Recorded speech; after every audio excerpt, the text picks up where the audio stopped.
The velvet curtains were drawn and the crown was already under glass, and the first bid was just about to be placed.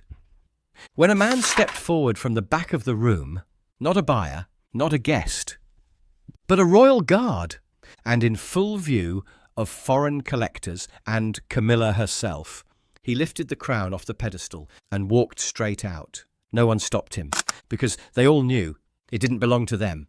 Before I show you what really happened during that auction, make sure you're subscribed with the bell icon turned on, and drop a comment telling us where in the world you're watching from, because what you're about to witness isn't a theft. It's the moment one royal guard reminded the monarchy what a crown really means. The legacy chamber whispered open for Sergeant Marcus Lyle that Tuesday morning. 37 years old, Coldstream Guard, Afghanistan veteran. But those campaigns felt distant now. Here, surrounded by glass cases holding the Queen's personal effects, he'd found his true assignment. Case 14 stood apart from the others, catching morning light. Inside was the Queen's crown. Not the ceremonial pieces tourists knew, but something personal. White diamonds traced the base.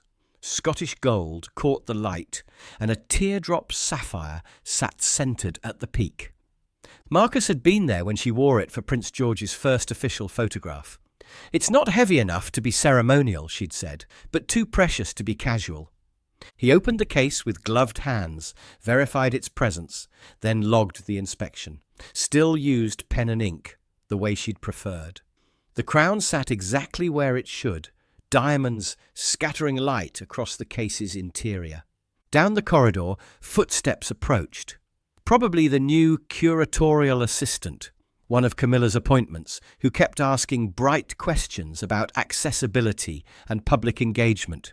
Young woman who meant well, but spoke about the Queen's personal effects like they were museum pieces waiting for better display lighting. Camilla herself rarely visited the legacy chamber, but her influence drifted through Windsor like expensive perfume.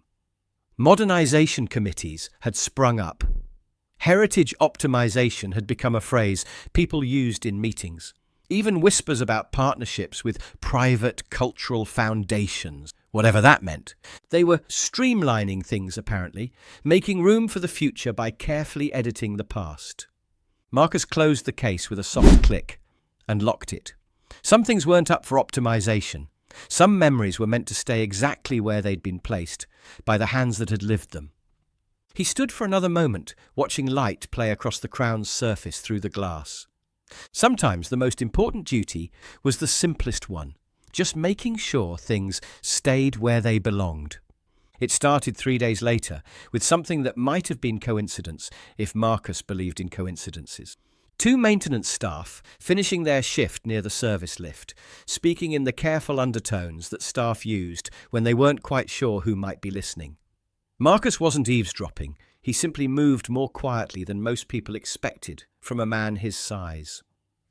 "Viewing tonight in Belgravia, heard they flew buyers in from Dubai for it. Private showing then?" "Very private, the kind where phones get checked at the door." Marcus slowed his pace just enough to let the words settle. Belgravia, private viewing, international buyers. He didn't stop to ask questions. That would have been noticed, filed away, mentioned in the wrong conversation. Instead, he filed it away himself and continued his rounds. But something had shifted in his chest. The same feeling he'd gotten walking point in Helmond, when the landscape looked exactly the same as the day before, but felt completely different. When your instincts started whispering before your mind caught up. Later that afternoon, while conducting his routine inventory review, he noticed an entry in the digital access log that hadn't been there that morning. External appraisal, H. Trellan, Heritage Consultants. Logged at 23:17 the previous evening, after hours, no second signature, no supervisor approval, just someone with access codes, removing what the system classified as one ceremonial object for off-site evaluation. Marcus stared at the screen. He'd never heard of H. Trellan. Heritage Consultants wasn't on the approved vendor list he'd memorized.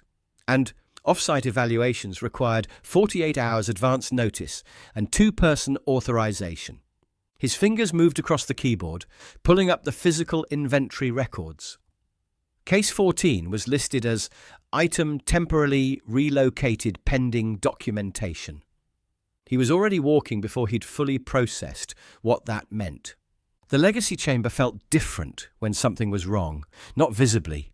The lighting was the same, the temperature controlled to museum standards, the silence as deep as ever. But Marcus knew before he reached case 14, the crown was gone, not just moved, gone. The case sat empty, except for the silk cushion that still held the faint impression of where the crown had rested for months. No broken lock, no shattered glass, no signs of forced entry, just absence where there should have been presence. Marcus stood very still for 30 seconds, the way he'd been trained to do when something went catastrophically wrong. Don't react, process, plan. Then he turned and walked straight to the archive wing to find Lady Helena. Lady Helena Trent looked up when he entered, set down her letter opener. "It's gone," she said. Not a question. "Removed last night. No proper authorization." She reached for a folder he hadn't noticed. "I've been tracking this. Little things at first. Brooches, earrings, all for assessment." She placed a catalogue page between them. Belgravia Private Heritage Auction. Exclusive preview. Item 7. Ceremonial crown. Diamond sapphire. Mid-20th century royal provenance. "Tomorrow night," Helena said, "starting bids in the hundreds of thousands." Marcus felt something cold and sharp settle behind his ribs. "She's selling it." Not directly. Through intermediaries, heritage consultants who specialize in discreet transitions, very proper, very legal, very thorough, and very final. Helena nodded. "Once it's sold, it's gone forever. No government intervention, no public outcry, just quietly shipped to Dubai or Hong Kong or some private museum in Switzerland where no one will ever see it again." Marcus studied the catalogue page again. Professional, legitimate looking, devastating. There has to be a way to stop this. Helena's smile was thin as winter ice. Only if someone knew where to find it before the auction started. Camera 4 showed the truth at 23:16 2 nights prior. Camilla entered frame wearing a dark coat, followed by a man with a transport case. No security, no documentation. 8 minutes later, they emerged, the case heavier on exit. Marcus watched it 4 times. The man wore a pin on his lapel. Belgravia Private Heritage. They'd planned this, coordinated it, and tomorrow night they'd finish it. Marcus closed the laptop and sat in the darkness for a long time, listening to the old building settle around him. Then he began to plan. The envelope arrived while Marcus was at evening inspection, placed precisely on his pillow, with no explanation from anyone on his floor. Thick cream paper, gold-embossed edges, the kind of stationery that cost more per sheet than most people made in a day. No return address, no postmark. Just a crest he recognized from society pages. The Arlington family arms, old money with connections that went back centuries. Inside, the message was simple. Exclusive heritage preview. Tonight, 8 p.m, Belgravia House, Eaton Square. Strictly private. No recording, no press, no name, no RSVP instruction. Just an assumption that whoever received this would understand what it meant and why they needed to be there. Marcus turned the invitation over in his hands. Heavy paper. Real gold foil. The kind of quality that whispered rather than shouted about the wealth behind it. At the bottom, in smaller text, "Parking validated. Discreet entrance via Muse." He folded the invitation carefully and slipped it into his jacket pocket. Then he began getting ready for an evening he'd never been invited to. Belgravia House sat like a limestone fortress in Eaton Square. Marcus approached in civilian clothes, dark coat, pressed trousers, anonymous prosperity that opened doors without questions. The main gallery stunned him quietly.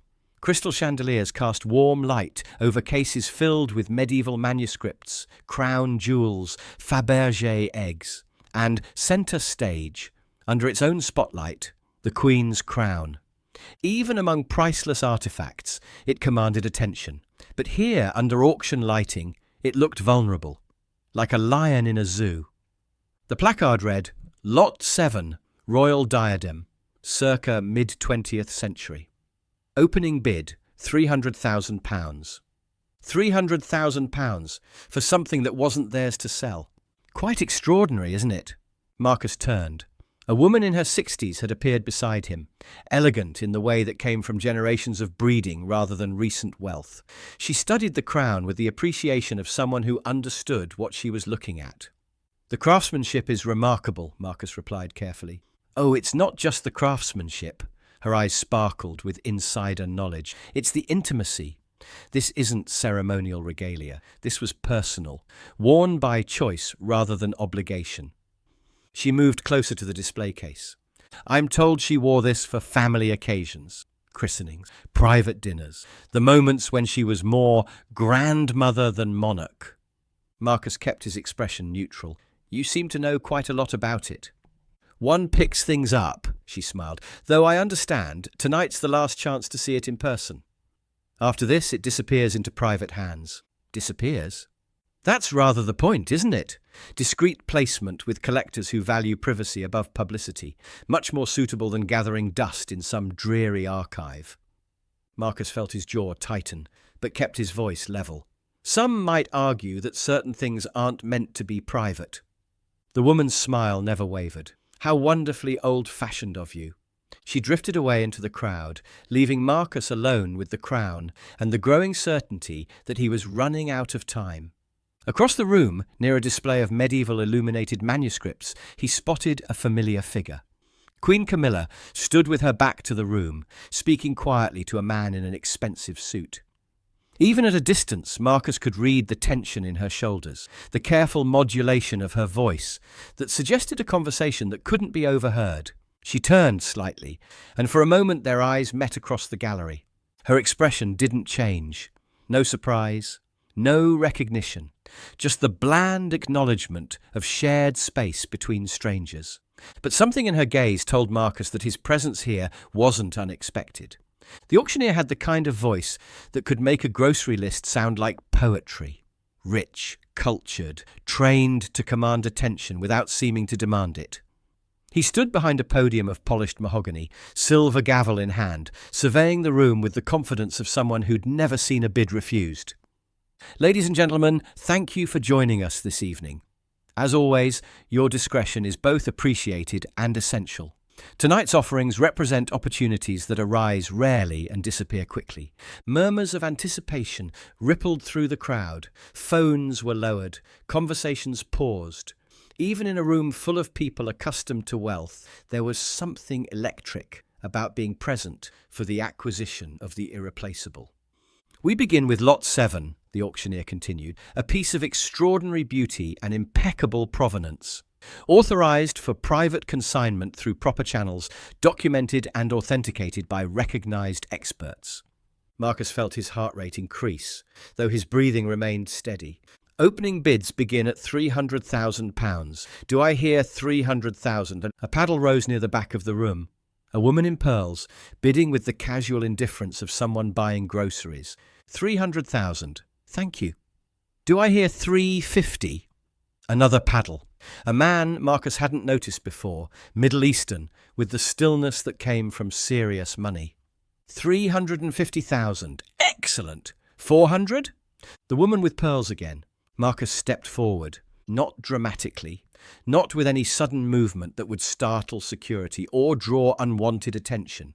Just a single step closer to the central display, positioning himself where his voice would carry clearly. "That crown is not for sale." The words weren't shouted, weren't even particularly loud, but in a room designed for whispered transactions and discreet exchanges, they might as well have been cannon fire. Every head turned, every conversation stopped.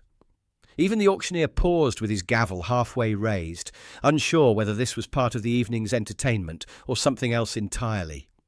Marcus took another step forward, hands at his sides, spine straight. "That crown belonged to Queen Elizabeth II.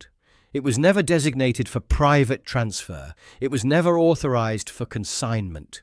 And it certainly was never intended to be bid on by strangers in a room like this." Someone in the crowd gasped. Phones started rising again, but this time they were recording rather than photographing. The auctioneer found his voice. "Sir, I must ask you to—" "It's stolen," Marcus continued, his voice carrying clearly through the gallery. "Removed from Windsor Castle without proper authorization, documented as an appraisal that never happened, and brought here under false pretenses." A ripple of unease moved through the crowd, the kind of shift that happened when expensive people realized they might be witnessing something illegal. From across the room, Camilla's voice cut through the tension. "You are mistaken, Sergeant." She stepped forward with practiced authority, chin raised, every inch the Queen Consort, addressing a subject who had forgotten his place. "This is a properly authorized heritage transition. All documentation has been reviewed and approved through appropriate channels." Marcus turned to face her directly. "What channels?" The question hung in the air like a challenge. Around them, the crowd began to sense that this wasn't a performance or a publicity stunt. This was real.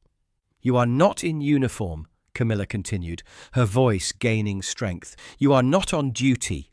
You have no authority in this room and no right to disrupt a legal proceeding." "I have an oath," Marcus replied simply. "To whom?" "To the Crown. And that includes protecting what belongs to it." He stepped toward the display case containing the crown, his movement deliberate and unhurried. "Sir, please step away from the display," the auctioneer called out, his professional composure beginning to crack. Marcus ignored him. With steady hands, he opened the display case. No alarm, no resistance, no security measures beyond a simple latch that assumed no one would dare. He lifted the Queen's crown. The weight of it surprised him, as it always did. Not heavy, exactly, but substantial in a way that went beyond mere metal and stones. It felt alive in his hands, warm under the gallery lights, every facet catching and throwing back illumination like captured memories. He turned to face the room, the crown held carefully in both hands. This crown sat on Queen Elizabeth's head during some of the most intimate moments of her reign. Family christenings, private ceremonies, the times when she chose to be both monarch and grandmother. His voice carried clearly through the silent gallery. "It's not a commodity. It's not an investment opportunity. It's memory made tangible." Camilla stepped forward, her composure cracking for the first time. "Return it immediately." "You have no right." "I have every right," Marcus interrupted, his voice still calm but carrying new steel, "because someone has to stand between what matters and what sells." More phones were recording now. The crowd had gone from merely curious to genuinely riveted, sensing they were witnessing something unprecedented. "You cannot simply walk out of here with a priceless artifact," the auctioneer protested, though his voice lacked conviction. "Watch me," Marcus said. He began walking toward the gallery exit, the crown secure in his hands, moving with the measured pace of someone who knew exactly where he was going and why. Behind him, Camilla's voice rose with barely controlled fury. "This will destroy you. Do you understand that? This will cost you everything." Marcus paused at the gallery entrance and turned back once. "Some things are worth more than careers," he said quietly.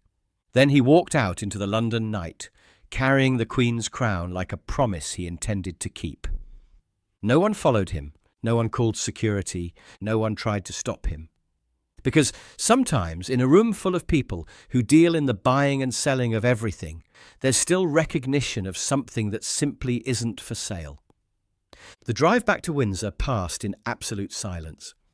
Marcus sat in the back of the taxi he'd called from 3 blocks away from Belgravia House, the crown secured in a museum-quality transport case he'd borrowed from the legacy chamber that morning. The driver, a Pakistani man with kind eyes, had glanced once at the case and asked no questions. Some conversations weren't meant for strangers. The case rested on the seat beside Marcus, buckled in like a passenger. He kept one hand on it throughout the journey, not from fear of theft. Who would steal something from someone who'd just stolen it themselves? But from a need to maintain physical connection with what he'd retrieved. Outside the windows, London blurred past in streams of light and shadow. The city where fortunes were made and lost, where history was bought and sold like any other commodity. But tonight, at least, one piece of history was going home. His phone buzzed twice during the journey, unknown numbers. He let them go to voicemail. By morning, those calls would multiply. By afternoon, they'd become a deluge. But tonight was about completing a mission that had started the moment he'd seen that empty display case. Windsor Castle rose before them in the darkness, floodlit towers cutting stark silhouettes against the cloudy sky. Marcus paid the driver in cash, tipped generously for the silence, and carried the case across the courtyard like a sacred relic returning to its shrine. The night duty officer nodded once as Marcus passed through security. No questions asked, no incident report filed, just professional recognition that some business was conducted outside normal channels. The legacy chamber welcomed him back with familiar silence. Marcus moved through the darkened space by memory rather than sight, navigating between glass cases toward the empty pedestal that had haunted his thoughts for 3 days. He opened the transport case with steady hands, lifted the crown with the reverence it deserved, and placed it back on its silk cushion. Perfect fit, perfect placement, as if it had never been gone. He closed the display case and turned the lock with a soft click that echoed through the chamber, like a period at the end of a very long sentence. Only then did he allow himself to exhale. Standing alone in the darkness, surrounded by the preserved memories of a woman who'd trusted him with her legacy, Marcus felt something he hadn't experienced since his last tour of duty ended. The deep satisfaction of a mission completed. Tomorrow would bring consequences, interviews, investigations, possibly the end of his career. Tonight was about something simpler, making sure that when the sun rose, the Queen's crown would be exactly where it belonged. He took one last look around the chamber, then stepped out into the corridor and locked the door behind him. Some duties couldn't be delegated. Some watches never ended. King Charles received him in the same private study where they'd first discussed the legacy chamber assignment 3 years earlier. No fanfare, no ceremony. Just a quiet knock, answered by a steward who'd clearly been expecting Marcus's arrival. The king sat beside a dying fire, still wearing yesterday's clothes, looking like a man who'd spent the night wrestling with decisions that had no good outcomes. On the table beside him lay a copy of the morning's Times, folded to display a photograph of Marcus walking out of Belgravia House with the crown in his hands. The headline read, "Royal Guard disrupts auction, seizes crown." Marcus stood at attention until Charles gestured for him to sit. Then he reached into his jacket and withdrew a sealed envelope containing his written report of the previous evening's events. Charles accepted it without comment, but didn't open it. "Tell me," he said simply.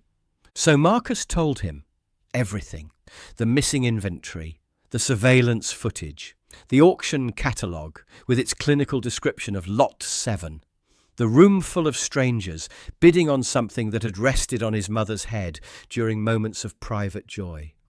Charles listened without interruption, his expression unreadable in the firelight. When Marcus finished, the silence stretched between them like a held breath. "And you felt this justified theft?" The question was asked without accusation, almost conversationally. "I felt it justified return," Marcus replied. "The crown was stolen from Windsor. I brought it home." Charles stood and walked to the window overlooking the east garden, where groundskeepers were already at work despite the early hour. "My wife will be furious." "Yes, sir." "The press will have questions." "Yes, sir." "There will be investigations, inquiries, possible charges." Marcus straightened slightly. "I understand, sir." Charles turned from the window. "Good. Because I intend to ensure you face none of them." Before Marcus could respond, the door opened, and Camilla entered without announcement. She moved with controlled precision, every line of her body radiating barely contained anger. Her morning dress was impeccable, her hair perfectly arranged, but her eyes carried the cold fury of someone whose carefully laid plans had been demolished by a single act of conscience. She didn't look at Marcus, didn't acknowledge his presence at all, just addressed her husband as if they were alone. "I assume you've heard?" "I've heard his version," Charles replied carefully. "His version." Her voice could have frozen water. "He disrupted a legal transaction, humiliated me in front of international collectors, walked out with property that wasn't his to take." "Property that wasn't yours to sell," Marcus said quietly. That brought her attention to him like a whip crack. It was surplus inventory, gathering dust in a room no one visits. I was ensuring it found a home where it would be appreciated rather than archived. It was appreciated, Marcus replied, by the woman who wore it. The woman who wore it is dead. The words fell into the room like stones into still water. Charles stepped forward, his voice carrying new authority. Enough! Both Marcus and Camilla turned to him. The crown returns to the legacy chamber, he said with quiet finality. All associated documentation will be sealed. There will be no further sales of personal regalia without my direct written authorization. Camilla's composure cracked completely. And what about me? What about my authority as Queen Consort? Charles looked at her with something that might have been disappointment, or might have been relief. Your authority extends to state functions and public ceremonies. It does not include disposing of my mother's personal effects. The silence that followed was profound. Then Camilla drew herself up to full height, chin raised, and delivered the kind of smile that could cut glass. I see. And this is your final decision? It is. She nodded once, turned without another word, and left the room with the same controlled precision she'd brought to it. When the door closed behind her, Charles sank back into his chair, like a man who'd been holding his breath for hours. You realize what you've cost me, he said to Marcus. Yes, sir. And you'd do it again? Marcus met his gaze directly, without hesitation. Charles picked up the sealed report and held it over the fire. The envelope caught quickly, curling into ash that disappeared up the chimney. There will be no official record of last night's events, he said. No investigation, no disciplinary action.